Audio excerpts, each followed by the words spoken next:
Old Hollywood was a realm of glamour, scandal, and intrigue. Beyond the silver screen, the lives of its stars were filled with bizarre and often tragic tales. Here are 15 true stories from Old Hollywood that sound stranger than fiction. Rita Hworth, one of Old Hollywood's most iconic stars, was best known for her role in Gilda and her sultry screen presence. But behind the glamour, she faced a heartbreaking personal struggle. In her early 40s, Hworth began experiencing severe memory loss and unpredictable behavior. For years, her symptoms were misinterpreted as alcoholism or mental illness, but she was eventually diagnosed with early-onset Alzheimer's disease, at a time when the condition was poorly understood. As her illness progressed, Hworth no longer recognized friends, colleagues, or even her own daughter, Princess Yasmin Aga Khan. Her decline was both tragic and highly public, drawing attention to a disease that had rarely been associated with someone so young and famous. Following Hworth's death in 1987, her daughter became a vocal advocate for Alzheimer's awareness and research. Hworth's story helped shift public perception of the disease and highlighted the urgent need for medical research and compassionate care.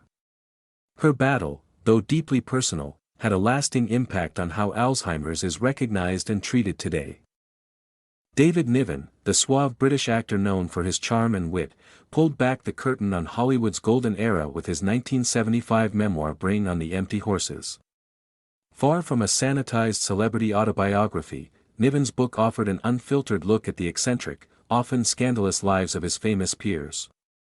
The memoir included tales of Errol Flynn's notoriously wild behavior, revealing stories of debauchery and recklessness that had long been whispered about but rarely confirmed. Niven didn't spare others, either. He described actress Carole Lombard as sharp-tongued and brutally honest, offering a glimpse into the cutthroat nature of the film industry behind its glamorous facade. With humor and honesty, Niven chronicled personal anecdotes and Hollywood gossip, exposing how fame often masked deep insecurities, addiction, and dysfunction. Despite the scandalous content, the memoir was not cruel or vindictive. Instead, it was reflective, nostalgic, and deeply human. Niven's candid storytelling gave readers a rare and intimate portrait of the stars they thought they knew, making his memoir one of the most compelling and bizarre windows into Old Hollywood's secretive world. Harold Lloyd, one of silent cinema's greatest comedians, was known for his daredevil stunts and upbeat, everyman persona. But behind the laughs was a shocking secret. In 1919, Lloyd was seriously injured in a publicity photo shoot accident when what he thought was a prop bomb exploded in his hand. The blast cost him his right thumb and index finger and temporarily blinded him. Many assumed his career was over, but Lloyd made a remarkable comeback.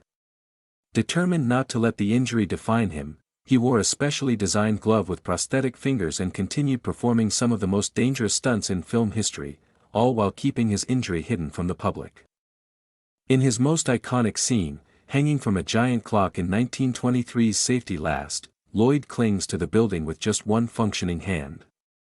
The sequence became one of the most legendary moments in silent film.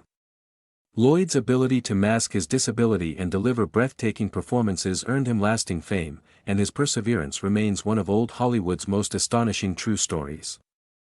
In 1921, Roscoe "Fatty" Arbuckle, one of Hollywood's most popular silent film comedians, became the center of a scandal that shocked the nation. At a party in San Francisco's St. Francis Hotel, actress Virginia Rappe fell seriously ill and died a few days later. Arbuckle was accused of assaulting her, and later charged with manslaughter. The case quickly became a media sensation, fueled by sensational headlines and public outrage. Arbuckle went through 3 highly publicized trials. The first 2 ended in hung juries, while the third resulted in a full acquittal. The jury even issued a formal apology, stating that there was no evidence he had harmed Rappe. Despite being found innocent, the damage to Arbuckle's career was irreversible. The public had already judged him, and the scandal led to his films being banned and his reputation destroyed. The case had a lasting impact on Hollywood. In response to the public backlash, the film industry introduced new moral guidelines, leading to the creation of the Motion Picture Production Code. Arbuckle's story remains one of the earliest examples of media-driven celebrity downfall in Hollywood history. In 1922, Hollywood was rocked by the mysterious murder of William Desmond Taylor, a well-known film director and former president of the Motion Picture Directors Association. Taylor was found shot dead in his Los Angeles home, and the circumstances surrounding his death immediately captured national attention. The case was filled with scandal, secrets, and an array of colorful suspects, including famous actresses like Mabel Normand and Mary Miles Minter. The investigation revealed shocking details about Taylor's private life.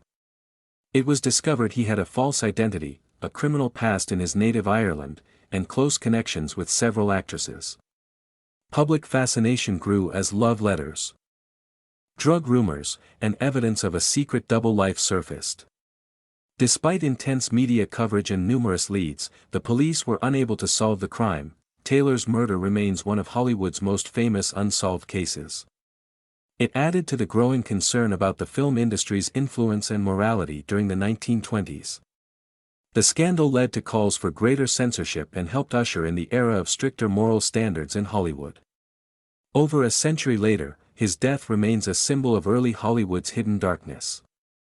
Evelyn Nesbet, one of the first American supermodels and a rising actress in the early 1900s, became the center of a scandal that shocked the nation. Known for her beauty and charm, Nesbet attracted the attention of many powerful men, including famed architect Stanford White. When she was just a teenager, White began a relationship with her that later came under scrutiny for its disturbing nature. Years later, Nesbet married millionaire Harry K. Thaw, a man with a troubled past and deep jealousy over her previous relationship with White.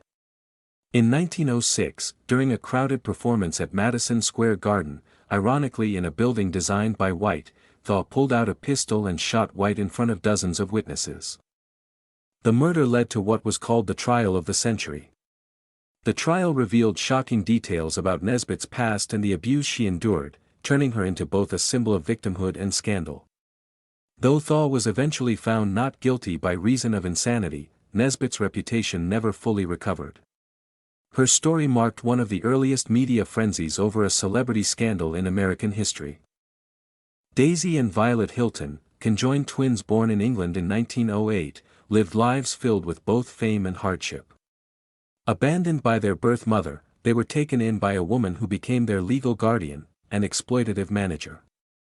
From a young age, the twins were displayed in sideshows and circuses, performing music and dance routines while being denied personal freedom and control over their earnings. As their popularity grew, they became vaudeville stars in the United States during the 1920s and 1930s.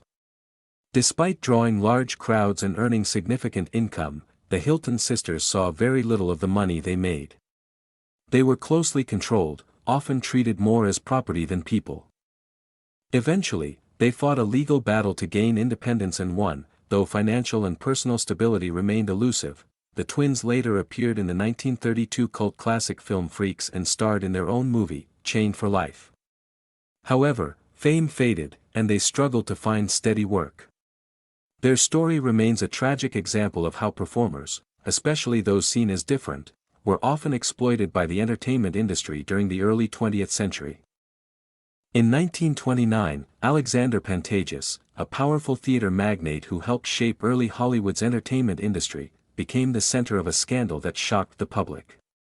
He was accused of sexually assaulting a 17-year-old dancer, Eunice Pringle, in his office at one of his Los Angeles theaters. The case quickly drew massive media attention, with newspapers portraying Pringle as an innocent victim and Pantageous as a villain, partly fueled by xenophobia due to his Greek heritage. Despite weak and conflicting evidence, Pantageous was convicted in his first trial and sentenced to 50 years in prison. However, his legal team appealed, and in a second trial, new evidence and a shift in public opinion led to his acquittal. It was revealed that the prosecution had exaggerated or fabricated elements of the case, and Pringle's testimony was discredited. Though cleared of all charges, the damage was done. The scandal ruined Pantageous' reputation and business empire. He was forced to sell his theater chain at a huge loss. His story remains a powerful example of how public opinion and media influence can shape the course of justice, and destroy a legacy overnight. Clark Gable, one of old Hollywood's most iconic leading men, was admired for his charm and masculine screen presence. But behind the scenes, he carried a secret that would not be fully revealed until decades later. In the 1930s, during the filming of The Call of the Wild, Gable had a brief affair with actress Loretta Young. At the time, Gable was married, and Young was a devout Catholic concerned about her reputation and career. When Young became pregnant, she concealed it from the public, going into seclusion until the child was born. She later adopted her daughter, Judy Lewis, to maintain the illusion that the child was not biologically hers. For years, the truth was hidden, even from Judy herself, who didn't learn Gable was her father until adulthood. The affair was one of Hollywood's best-kept secrets, only publicly acknowledged after both Gable and Young had passed away. Judy Lewis eventually wrote a memoir about her life and the discovery of her parentage. This long-buried story highlighted the pressures and moral expectations placed on women in Hollywood and how far studios and stars went to protect their public image.